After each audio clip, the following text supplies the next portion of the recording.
आणि सर्वच गटामध्ये होते.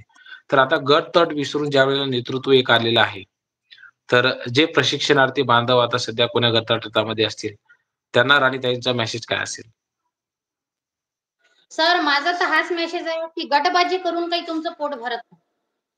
हं. आपण रोजगारासाठी आलेलो होतो आणि ही जी गटबाजी झाली होती ही प्रशिक्षणार्थ्यामुळे झाली होती आणि जो हं. गैरसमज झाला तो प्रशिक्षणार्थ्यामुळेच झाला. एक जण यांना काय हं. म्हणते, दुसरा त्यांना काय म्हणते, त्यांच्यामुळे त्यांचे गैरसमज झालेले आहेत. नाहीतर त्यांनी हं. बरेचदा एकत्रित आले आहेत नेतृत्व आपल्यासाठी. आता पण एकत्रित आले, या अगोदर पण एकत्रित आले. त्यांचं फक्त ध्येय एवढं होतं की आपल्याला रोजगार मिळाला पाहिजे. आणि ज्या ते एकत्रित येतात आणि आपल्या समोर लाईव्ह वर येतात तुमच्या चॅनलवर, त्यावेळेस हे फालतू मग 2-4 कमेंट टाकतात त्यामध्ये. म्हणजे हा गैरसमज स्वतः प्रशिक्षणार्थी करून देतो, असं माझं ठामपणे मत आहे. त्यांच्या मनामध्ये, नेतृत्वांच्या मनामध्ये एकमेकांविषयी काहीही मला पण याचं त्याचं तेले, याचं तेले, त्याचं तेले करून ते सगळं उत्पन्न होतात त्या गोष्टी मनामध्ये. दुसरं काहीच नाही आणि दोघांचंही ध्येय तेच होतं की यांना रोजगार मिळाला पाहिजे. आणि सगळ्यांना जसे आपले लेकरं सारखे असतात, तसे सगळ्याच नेतृत्वांना आपण सारखेच आहोत. आणि राहिली लढाई लढण्याचा प्रयत्न, तर जोपर्यंत तुम्ही सरकारसोबत लढसान नाही, त्यांच्यासमोर रडसान पण नाही, तोपर्यंत ते तुम्हाला काठीत उचलतील नाही आणि तुम्हाला खेळणं हातात तुमच्यामध्ये देतील. तुम्ही लढा, जोरात लढा, घरी बसूच नका तुम्ही. अरे तुम्ही लढा, तिथं चाला, तिथं बसा 2-4 दिवस. तुमच्या आयुष्यभराची जी कमाई आहे ते होऊन जाते. तुमचं आयुष्यभराचं दुखणं दूर होऊन जाते.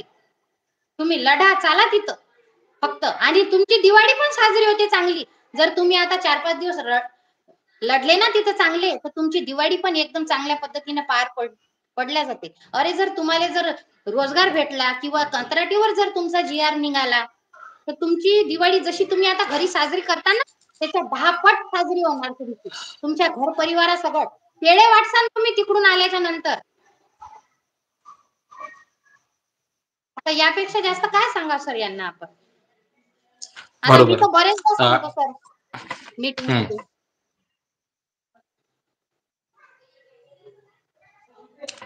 आदरणीय राणीताई आहेत. त्यांना 2 मुलं आहेत की मुलं आहेत ताई? काय नाव आहे त्यांचं?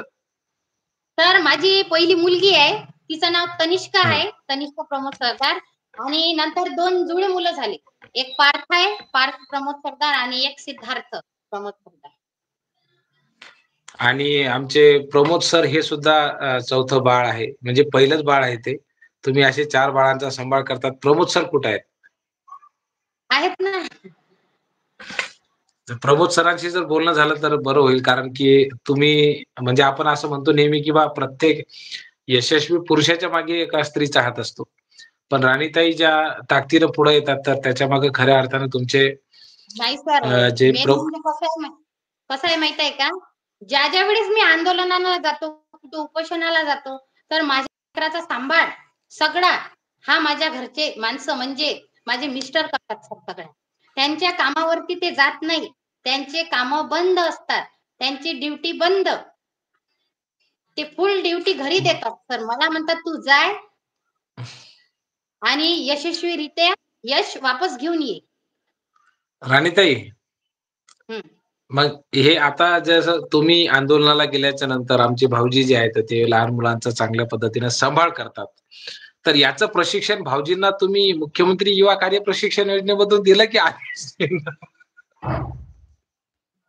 नाही, जिम्मेदार आई-वडील असतात तुम्ही. त्यांना कुठलंही प्रशिक्षण घेण्याची नसते पडत. कोण प्रमोद येतं? सरांशी बोलायला बोलायला आवडेल आमचा तुम्हाला जोडीनं बघायला आवडेल.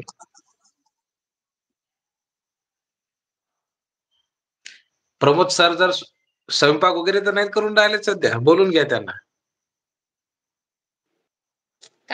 काय मंदा-मंदात मेसेज येतायत. हां. या प्रमोद सर.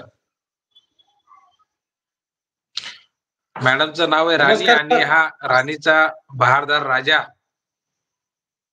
तुमच्यामुळं तुमच्यामुळं आम्हाला ताई आंदोलनामध्ये दिसतात. प्रमोद सर तुमचे मनापासून खूप खूप